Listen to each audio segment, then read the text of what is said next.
हम बात कर रहे हैं आज दिल्ली के इलेक्शन को थोड़ा सीट वाइज आज डिस्कस करने की कोशिश कर रहे हैं। ब्रेक से पहले अरविंद केजरीवाल की नई दिल्ली सीट की हमने बात की। बहुत से लोगों को लगता है बड़ी टफ फाइट में इस बार अरविंद केजरीवाल हैं और कुछ को लग रहा है कि शायद हार भी जाएं, लेकिन देखें पिछली बार मार्जिन उनका बहुत जबरदस्त था, 61% वोट उनको मिला था। अब जरा दूसरी जो हाई प्रोफाइल सीट है दिल्ली की, कालका जी, उसकी बात कर लेते हैं। आतिशी जी जो सिटिंग चीफ मिनिस्टर हैं वो यहां से जीती हुई हैं, पिछली बार भी यहीं से जीती थी चुनाव। इनका वोट शेयर भी 52.2 था, तो 50% के ऊपर कोई भी वोट शेयर आप ले रहे हैं मतलब जबरदस्त है वो। तो 52% वोट शेयर था विनिंग मार्जिन। लेकिन ये देखेगा आप दिल्ली में क्योंकि वोटर के नंबर ऑफ वोटर्स जो है कम होते हैं कॉन्स्टिट्यूंसी में, वोट शेयर 52% है, विनिंग मार्जिन 11,000 है।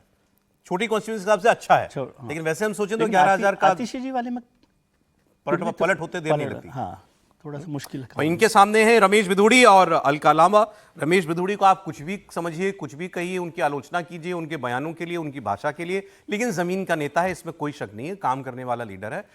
अपनी पार्टी में उनकी कार्यकर्ताओं में जबरदस्त पहुंच है, इसलिए ये चुनाव जो है ये इंटरेस्टिंग हो गया। और ये दोनों ही नाम परवेश वर्मा और रमेश बिधूड़ी सोच के ये उतारे गए, इन दोनों को फंसाओ। बिल्कुल, दोनों मजबूत उम्मीदवार हैं।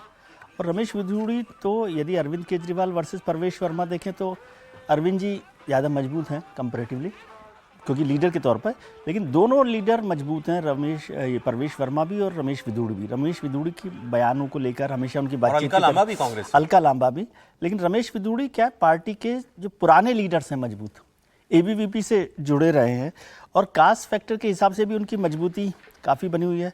पार्टी में भी बहुत उनकी मजबूती है, बल्कि बहुत सारे नेता आए समाज से है ना ये। हाँ, लेकिन उनका समाज में बड़ा दखल है।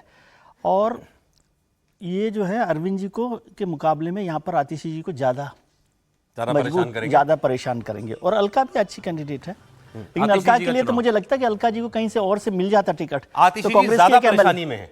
आतिशी जी अरविंद जी के मुकाबले ज्यादा परेशानी लगती है। नहीं, परेशानी में क्या, मुझे लगता है कि अरविंद जी की सीट पर तो अभी हम लोगों को थोड़ा समय लेना चाहिए। आतिशी चुनाव लगभग हार रही है। ओके, रमेश बिधूड़ी जिस शैली में चुनाव लड़ रहे हैं और आतिशी ने जो प्रयास किया वो पूरी तरह से विफल रहा।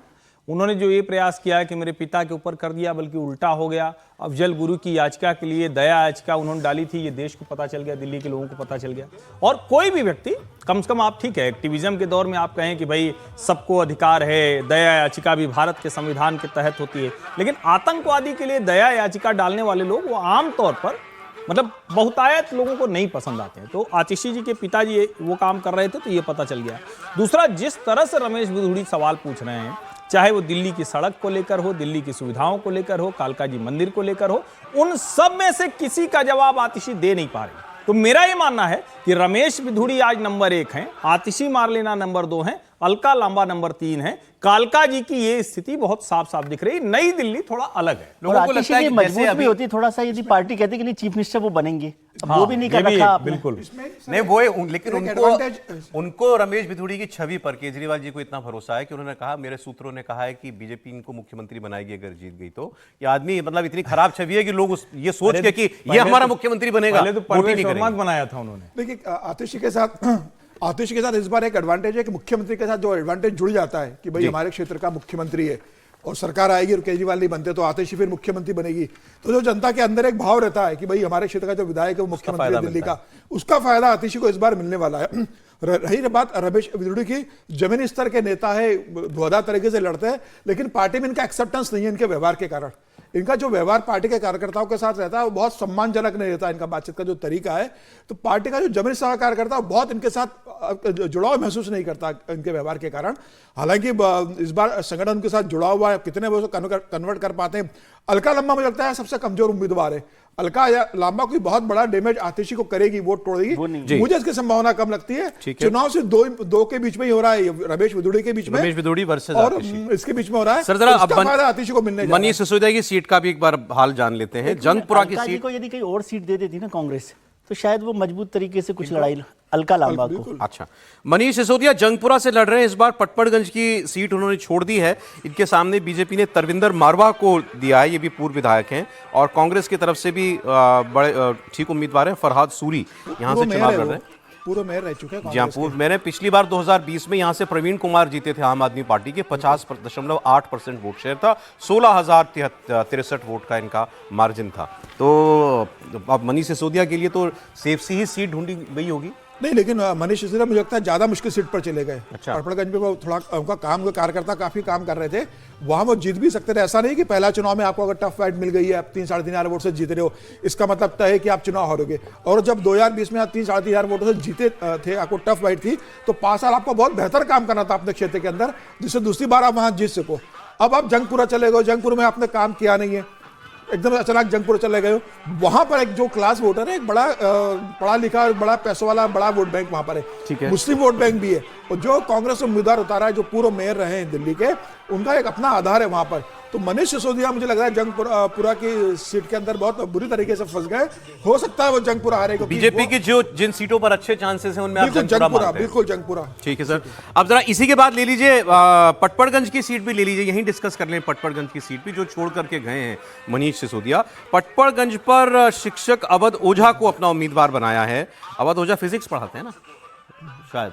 विषय नहीं पढ़ाते, अच्छा, विषय नहीं पढ़ाते हैं, वो सिर्फ तो क्या पढ़ाते हैं फिर? सब थोड़ा थोड़ा पढ़ा देते। कुछ बड़ी बड़ी बातें करते हैं। मैंने तो विषय आज तक अच्छा, उनको चलिए पढ़ाते देखा छोड़िए। नहीं। वो तो सिविल सर्विसेज की तैयारी कराते इलेक्शन में हैं ना और लोग ये कह रहे हैं कि इस बार अवध ओझा केमिस्ट्री चलती है या मैथमेटिक्स चलती है। नहीं, लोग कह रहे हैं कि अवध ओझा पहली बार एक IRS अफसर को पढ़ा रहे हैं, मतलब केजरीवाल को पढ़ा रहे हैं। इनके सामने रविंद्र सिंह नेगी हैं, ये पिछली बार के रनर अप थे, मनीष सिसोदिया से हारे थे, लेकिन लास्ट राउंड में जाकर के हारे थे और इनका मार्जिन शायद 3,000 वोटों का था। चौधरी अनिल कुमार ये भी मजबूत उम्मीदवार है। अनिल कुमार वैसे ये एमएलए भी रहे, अनिल कुमार MLA रहे, उसमें स्टूडेंट यूनियन से निकले हुए चौधरी लीडर अच्छा हैं। उम्मीदवार है कांग्रेस का। 3,207 वोट से जीते थे मनीष सिसोदिया। वोट शेयर 49.3% था, लेकिन जब बाइपोलर वोट होते हैं तो ये ऐसा वोट आ ही जाता है जीतने ये वाले। तो बीजेपी जीतेगी सर सीट, बीजेपी सीट निकाल लेगा। क्योंकि अनिल चौधरी उम्मीदवार बहुत अच्छा है कांग्रेस का वहां पर। बीजेपी इस सीट को जीत रही है और बीजेपी जंगपुरा भी जीतती हुई दिख रही है। अच्छा, हम लोग बेसिक फैक्टर एक बात करें, तरविंदर मारवाह उसके अपने वोट हैं। जब कांग्रेस बुरे हाल में थी तब भी वो आदमी 15-16% वोट लेकर आता है। तो इसलिए ऐसा नहीं है कि जो सीटों को एक तरह से कहें कि टिकट सीट के लिहाज से जो बांटे गए हैं वो भारतीय जनता पार्टी ने भी बहुत अच्छे दिए, कांग्रेस ने भी अच्छे दिए।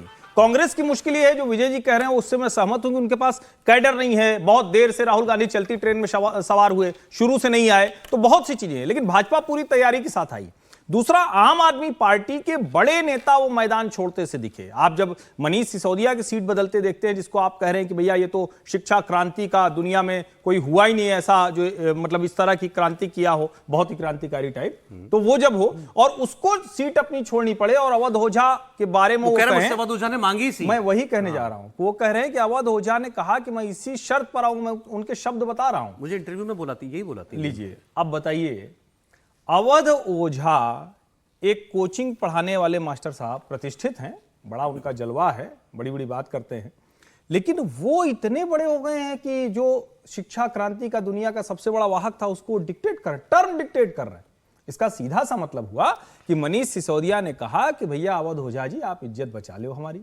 अवध ओझा ने कहा कि ठीक है, अगर बहती गंगा में हाथ धुल गया तो हम विधायक हो जाएंगे, नहीं हुए तो हम कोचिंग पढ़ाएंगे, 6 से 8 अभी भी वो पढ़ा ही रहे हैं, तो कोई दिक्कत तो है नहीं। मुझे लगता है कि पटपड़गंज की सीट पर बहुत बुरे हाल में आम आदमी पार्टी है और हो सकता है कि वहां आम आदमी पार्टी तीसरे स्थान पर चली जाए। अवध ओझा का जो बड़बोलापन है वो वही मैं रील बोलने में तो वाला काम था। आएगा, अब उन्होंने रील में काम आएगा, लेकिन रियल लाइफ में कितना काम आएगा। उन्होंने कहा मुझे प्रधानमंत्री भी बना दे नरेंद्र हाँ। मोदी तो मैं पार्टी नहीं छोड़ूंगा, और अरविंद केजरीवाल देश के प्रधानमंत्री बनेंगे 2034 में। विधायक कोई रोक बनने नहीं के लिए सकता। बच्चों को छोड़ के चले आए, एक विधायक बनने के लिए, एमएलए बनने के अवध लिए। ओझा जी के आने से एक नुकसान जो हुआ, मतलब जो नतीजे जब आएंगे आम आदमी पार्टी ने 2 सीटों का नुकसान किया मेरे हिसाब से, जंगपुरा भी और पटपड़गंज। मनीष सिसोदिया यहाँ रहते तो बहुत चांसेस थे कि वो जीतते, क्योंकि मैं जानता हूँ पटपड़गंज के इलाके के वहां पर उनका कार्यकर्ता भी है, वोटर भी है।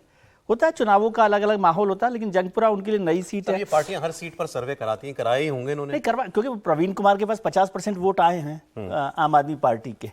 लेकिन ये वाली सीट तो बहुत मुश्किल है, यदि जंगपुरा मनीष जी जीतते भी हैं तो भी पटपड़गंज सीट पे 2 सीट खराब की आम आदमी पार्टी ने, आपने कहा। मेरे हिसाब से, मतलब बाकी तो नतीजा होगा और वो ज्यादा समझते हैं। जरा मालवीय नगर की सीट बात करते हैं। सोमनाथ भारती आम आदमी पार्टी के लगातार यहां से जीतते आ रहे हैं। सोमनाथ भारती का आज आप वैसे देखें तो जलवा उतना नहीं दिखाई देता जितना आज से 5 साल पहले था।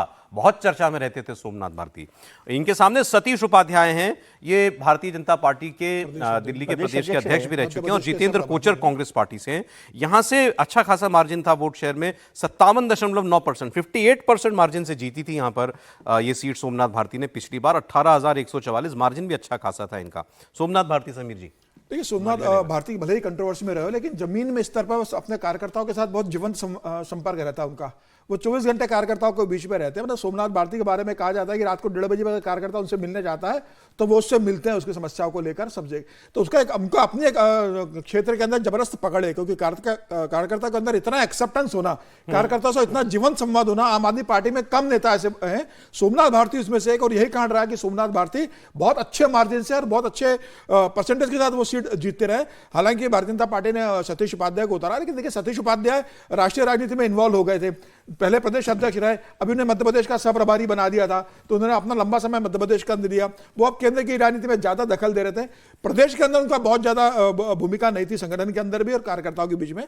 तो मुझे लगता नहीं कि बहुत सतीश उपाध्याय एक बहुत अच्छी चॉइस होंगे वहां पर उनको हराने के लिए।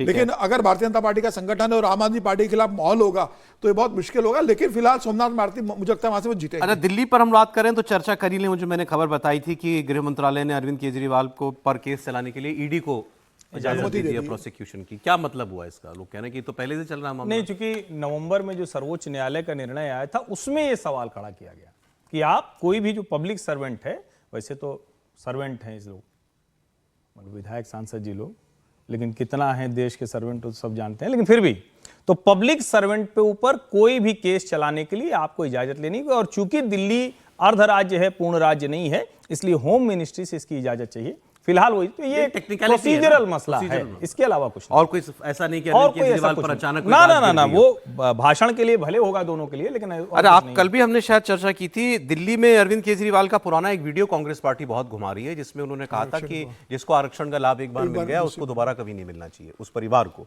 तो अब सारे बीजेपी कांग्रेस के टॉप लीडर्स घुमा रहे हैं कि ये देखिए आरक्षण पर इनका स्टैंड है। ठीक है, देखो अरविंद केजरीवाल जो है ना, उसका आरक्षण को लेकर कोई बहुत सपोर्ट या नहीं रहा, लेकिन नई दिल्ली सीट पर है ना, इस इशू का कोई बहुत असर पड़ने वाला ओवरऑल हो सकता है। खासकर आप देख रहे हैं कि पिछड़े दलित वर्ग के अंदर, खासकर पिछड़े दलित वर्ग पर उनका वो वोटर जो है ना, वो आरक्षण का नहीं, वो लाभार्थी का है।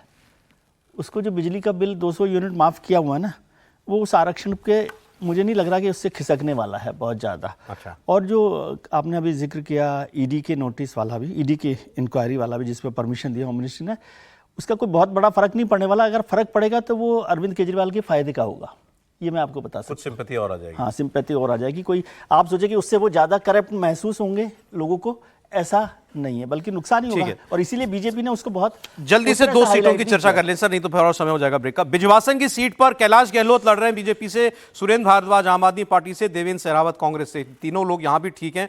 45.8% वोट शेयर से भूपेंद्र सिंह आम आदमी पार्टी के पिछली बार जीते थे, लेकिन मार्जिन था केवल 753 वोट। फंसी हुई सी सीट है सर ये। देखिए, ये तो पूरी जाट बहुल सीट है, और जो कांग्रेस से उम्मीदवार है देवेंद्र सहरावत, वो 2015 में एमएलए रह चुके हैं। 2014 का भी उन्होंने लोकसभा चुनाव लड़ा था रमेश विधुड़े के खिलाफ, और 4.5 लाख वोट लिए थे। उनका एक अपना वहां पर एक पहचान है सहरावत की, आर्मी में रहे हुए वो, उनके पिताजी का बड़ा अच्छा एक सेटअप है वहां पर। तो मुझे लग रहा है कि पहले फिर वो भारतीय जनता पार्टी में आ गए थे, फिर वो शिवसेना में चले गए थे, शिवसेना के दिल्ली प्रदेश अध्यक्ष थे, उसके बाद अब वो कांग्रेस में चले गए और कांग्रेस से चुनाव लड़ रहे हैं। ये लगता है कि इस बार अगर सहरावत चुनाव लड़ रहे हैं तो बड़ा जाट वोट वो वहां पर तोड़ेंगे, और ये भारतीय जनता पार्टी के लिए एक आसान होगा। आम आदमी पार्टी वहां सीट हारने जा रही है। के लिए ये बिल्कुल चुनाव आसान किया। कैलाश गहलोत की सीट उन्होंने जल्दी से सर बादली का भी बता दें, यहां से कांग्रेस के प्रदेश अध्यक्ष देवेंद्र यादव चुनाव लड़ रहे हैं, अजेश यादव आपसे हैं और दीपक चौधरी बीजेपी से। 49.6% वोट शेयर था पिछली बार आपका, यहां से लगभग 29,000 कुछ हजार से जीते थे, बड़ा मार्जिन था। लेकिन ये जो प्रदेश अध्यक्ष है कांग्रेस के देवेंद्र यादव, उनका भी एक अपना आधार वहां पर है, और प्रदेश अध्यक्ष के जो सहायता और सपोर्ट मिलता है पार्टी का। हाँ। राहुल गांधी का वहां रैली होने वाली है, राहुल गांधी वहां प्रचार करने वाले हैं अभी 4 दिन के बाद, तो वो उनको फायदा मिलेगा। लेकिन वो फिर भी आम आदमी पार्टी के फेवर में सीट है, सिर्फ अध्यक्ष होने के कारण वो चुनाव नहीं जीतेंगे। मुझे लग रहा है ये सीट कांग्रेस आम आदमी पार्टी जीतेगी। नहीं, इसमें एक बात सिर्फ जोड़ना चाहिए, देवेंद्र यादव की प्रशंसा की जानी चाहिए कि जब 15 और 20 में पार्टी एकदम सटक गई थी, मतलब कांग्रेस की बात कर रहा हूं, तो भी वो 15 में 26% से अधिक और 20 में 20%। तो तो ये अच्छा खासा सामान्य वोट नहीं है, अच्छा है। ऐसे 13 में में विधायक यहाँ पर देवेंद्र यादव की गुंजाइश सबसे अधिक हो सकती वो है, ex-MLA मजबूत भी प्रत्याशी। रहा देखिए हमने आज जो क्यों आप कहेंगे 70 में से आपने 7 सीट डिस्कस की हैं, केवल इससे क्या पता लगता है? इससे ये पता चलता है कि वैसा एक वन साइडेड अफेयर जैसा जो पिछले चुनाव में था ऐसा नहीं दिखाई दे रहा। अगर आप अलग अलग सीटों की भी चर्चा करेंगे तो मजबूत मुकाबले में उम्मीदवार उतारे हैं कांग्रेस और बीजेपी ने सभी जगहों पर। कुछ कह रहे हैं आप? नहीं, सोमनाथ जी की सीट पे एक रोचक आंकड़ा है कि जब 13 में आम आदमी पार्टी सोमनाथ जीती थी तो बीजेपी का 11% वोट घटा था, कांग्रेस का 22% और इनको मिला था 39%। यानी जितना वोट इन दोनों पार्टी का घटा उसमें 6% बढ़ा के आम आदमी पार्टी जीत गई थी। तो बड़े रोचक आंकड़े हैं, ऐसा नहीं है।